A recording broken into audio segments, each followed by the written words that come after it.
You know that feeling when you stand in front of some ancient ruin and you just wonder? You think about the people who lived there, the power they must have had, and you can't help but ask, why did it all just turn to dust? Well, today we're going to dig into that.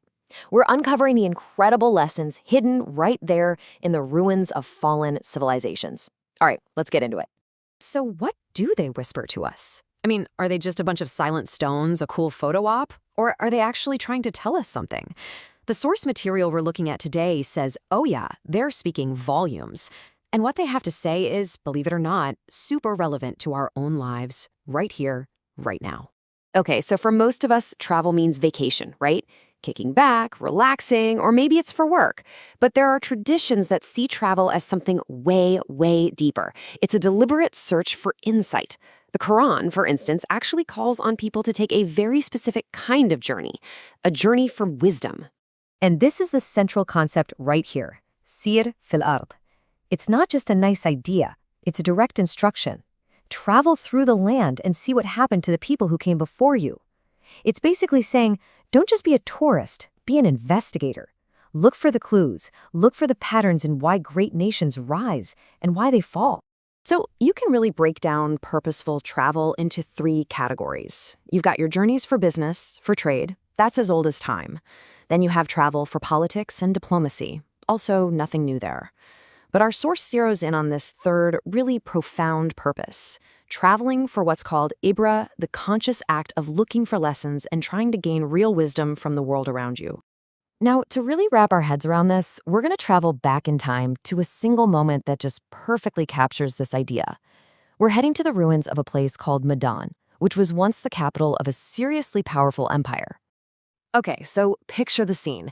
It's the 7th century. Imam Ali, a huge figure in Islam, is standing with his companions in modern-day Iraq. And in front of them is the shell of this once unbelievable palace, the palace of the Persian Sasanian kings. It's crumbling, it's open to the wind. This was the ultimate symbol of worldly power, and now it's just ruins. So one of his companions, just totally moved by what he's seeing, recites this beautiful, kind of sad line of poetry, about how the wind blows over their homes as if they were never even there. It's a very human reaction, right, to feel that sense of loss for all that faded glory.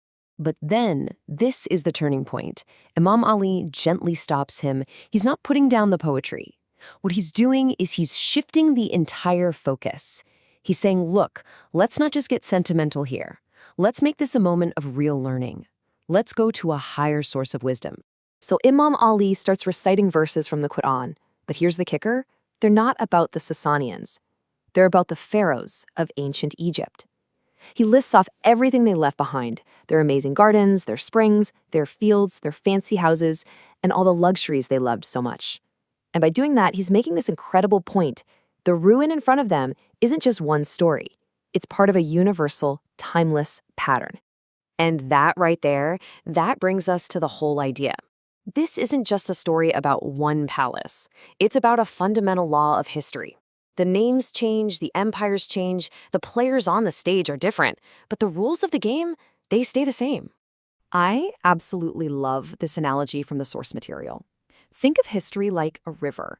The actual water flowing past you is always changing. Those are the different people, the empires, the specific events. But the riverbed, the course that the water has to follow, that doesn't change. Those are the fixed laws, or sunnas, of history. And this just spells it out perfectly. It doesn't matter if we're talking about the pharaohs in Egypt, the Sasanians in Persia, or the Umayyads who came later. The source is telling us the pattern is the same.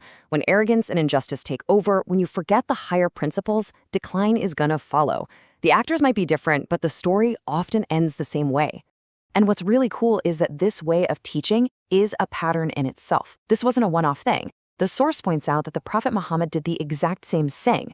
When he and his followers passed the ruins of the people of the Mud, he stopped everyone, not just to look, but to explicitly teach them about what happened to the people who lived there and why. So this is all fascinating, but how do we actually apply it? How do we turn our next trip into one of these journeys for wisdom?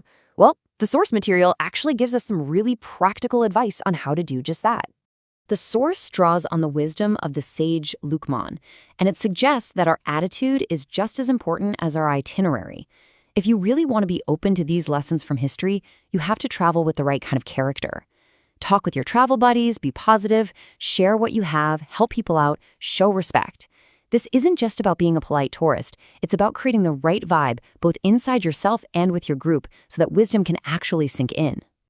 So, all of this leaves us with a final question. A challenge, really. The next time you travel, and it doesn't matter if it's to some grand ancient city or just the next town over, what lessons are you going to look for? Will you just see the stones in the streets, or will you try to listen for what they might be whispering from the dust?